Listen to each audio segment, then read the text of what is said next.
राजा जनक का दुख। आइए हम अपने अगले पाठ की तरफ चलते हैं। पाठ 23, राजा जनक का दुख।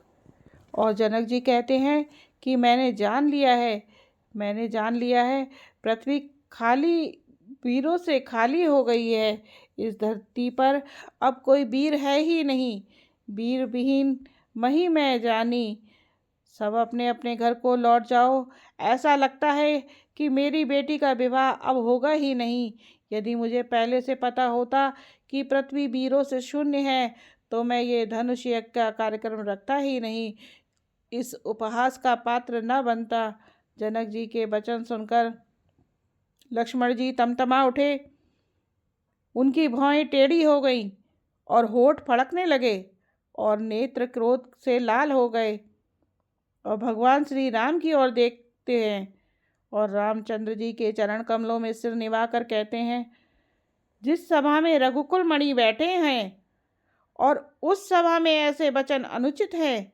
यदि आपकी आज्ञा पाऊं तो मैं ब्रह्मांड को गेंद की तरह उठा लूं। तो ये धनुष क्या चीज है? जो तुम्हारे अनुशासन पावो, कंदुक ब्रह्मांड उठावो।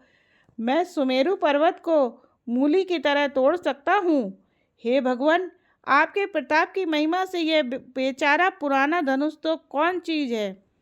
हे नाथ, आपके प्रताप के बल से धनुष को कुकर मुत्ते की बरसाती छत्ते की तरह तोड़ दूं। और लक्ष्मण जी ने यहाँ तक कह दिया, यदि ऐसा न करूं तो प्रभु के चरणों की शपथ, फिर मैं धनुष और तरकस को कभी हाथ में भी न लूंगा। जैसे ही लक्ष्मण जी क्रोध भरे वचन बोले कि पृथ्वी डगमगा उठी और दिशाओं के हाथी कांप गए। सभी लोग और सब राजा डर गए। सीता जी के हृदय में हर्ष हुआ और जनक जी सकुचा गए।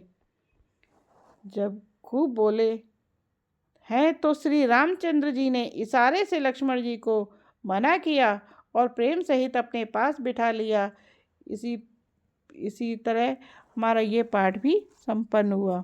जय श्री राम। आप सब हमारे रामायण के पाठ को श्रवण करके पुण्य के भागी बने और हमारे चैनल को सब्सक्राइब करें, लाइक करें, शेयर करें। जय श्री राम।